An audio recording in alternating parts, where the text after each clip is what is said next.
Welcome in along with Mike Renner. I'm Cole Brown, taking a look at some free agents that are playing their best football when it matters most. To start, let's take a look at Denver Broncos center Matt Paradis.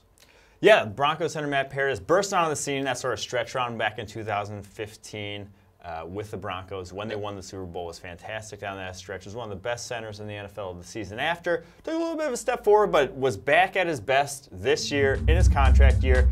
Third highest graded center in the NFL. Unfortunately, he's going to end the season on IR with a broken leg, but not going to be too serious. I think when he comes back, he's going to get full medical clearance and going to be coveted on the open market for what he can do.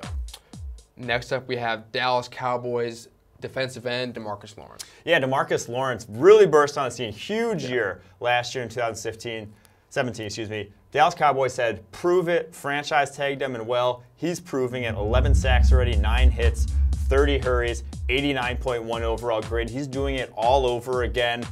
There's really no question marks at this point. He's going to get that big payday, and he deserves it. Yeah, he's definitely a monster. I'm excited to see where he ends up going next year. Moving along to the next guy, we have Chicago Bears slot corner Bryce Callahan.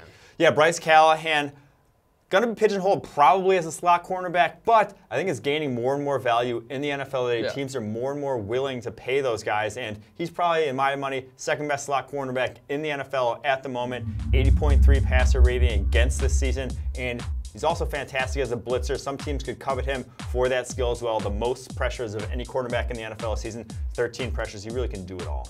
And our last guy on the list is Darius Smith for the Baltimore Ravens. Yes, Darius Smith, 8th highest grade of any pass rushing edge defender this year. 44 total pressures, really came out of nowhere. His previous high career grade for pass rushing was 62.0, so really there was no reason for him to be this good. So he might be a guy that teams are going to be a little wary of because sack totals aren't there really either. So he might get a small deal, 1 year, maybe another prove-it deal, and say, hey, we want to see you do it again before we're willing to give you a big payday. Up next, we have edge defender for the Kansas City Chiefs, Dee Ford. Yeah, this one's weird because Dee Ford had a stretch back in 2016 where he had 7 sacks in 3 games. He looked like the same player we've seen this year where he was just utterly dominant. Looked like one of the best edge defenders in the NFL. The year and a half since then has looked average to below average at times.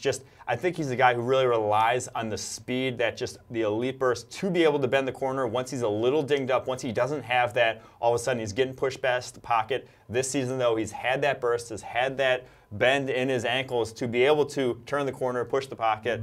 12 sacks, 15 hits, the production is monstrous, but he's a guy who I think teams are going to be a little wary of considering 1 year of it, 3-game stretch of it, and then the rest of his career just absolutely nothing. I'd be very scared to give him big money in free agency. Yeah, I'm excited to see where all these guys end up going. They're absolutely balling right now. Well, that wraps up our contract year standouts. Make sure to like this video as well as subscribe for future videos.